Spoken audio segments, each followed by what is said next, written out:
Hello বন্ধুরা, দেনা পাওনা নাটকের নতুন এপিসোড রিভিউতে স্বাগতম। 124 নম্বর পর্বে আসছে বড় বড় টুইস্ট। মায়ের ব্রেন টিউমার, বাড়ি বিক্রির সিদ্ধান্ত আর টাকার বড় ধাক্কা মিলিয়ে গল্প নিতে যাচ্ছে নতুন মোড়। আমার প্রেডিকশন অনুযায়ী চলুন জেনে নেই আগামী পর্বে কি ঘটতে চলেছে। পর্বের শুরুতেই আপনারা দেখেছেন মা জেনে গেছেন যে তার ব্রেন টিউমার হয়েছে এবং তার চিকিৎসার জন্য বাবার সেই সম্বল ভিটা বাড়িটা মিন্টু মেম্বারের কাছে বিক্রি করে দিচ্ছেন। আগামী পর্বে আমরা দেখব মা কোনোভাবেই এই বাড়ি বিক্রি করতে দেবেন না। তিনি সাফ জানিয়ে দেবেন, আমি বিনা চিকিৎসায় মরে যাব, তবু আমার সন্তানদের রাস্তায় বসিয়ে এই বাড়ি বিক্রি হতে দেব না। এই জায়গায় বড় ভাই শহীদের আসল রূপটা আরও নগ্নভাবে বেরিয়ে আসবে। সে হয়তো মায়ের চিকিৎসার চেয়ে বাড়ি বিক্রির টাকা কিভাবে বাঁচানো যায় বা নিজের পকেটে ভরা যায় সেই ফন্দি আঁটবে। তবে ছোট ছেলে কিছুতেই মায়ের কথায় রাজি হবে না। সে মরিয়া হয়ে বিকল্প কোনো পথ খুঁজবে যাতে বাড়িটাও বাঁচে আর মায়ের চিকিৎসাও হয়। এখানে ভাইয়ে ভাইয়ে একটা চরম দ্বন্দ্ব দেখার মতো হবে।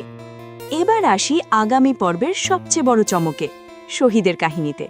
শহীদের তো মাথায় হাত। ইন্দোনেশিয়ার প্রজেক্টে থার্ড পার্টির কারণে বিশাল টাকার ভরা খেয়েছেন তিনি। কোম্পানি প্রায় পথে বসার জোগাড়। অন্যদিকে আপনারা জানেন খায়রুল অত্যন্ত সৎ এবং তীক্ষ্ণ বুদ্ধির ছেলে।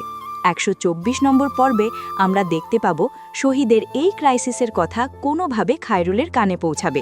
এরপর খায়রুল তার মেধা খাটিয়ে সেই ফ্রড থার্ড পার্টিকে ট্র্যাক করার বা ওই হারানো টাকা উদ্ধারের একটা মাস্টার প্ল্যান বের করবে। তো বন্ধুরা, এই ছিল দেনা পাওনা নাটকের 124 নম্বর পর্বের এক্সক্লুসিভ প্রেডিকশন। আমার তো মনে হচ্ছে আগামী পর্বটা জাস্ট আগুন হতে চলেছে। আপনাদের কি মনে হয়, শহীদের কোম্পানি বাঁচাতে পারবে আর গ্রামের বাড়িটা কি শেষ পর্যন্ত বিক্রি হয়েই যাবে? আপনাদের মতামত আমাকে কমেন্ট করে এক্ষুনি জানান।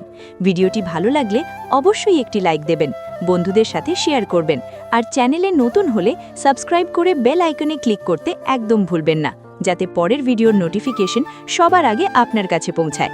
আজকের মতো বিদায় নিচ্ছি, দেখা হবে পরের ভিডিওতে। ভালো থাকবেন সবাই, টাটা।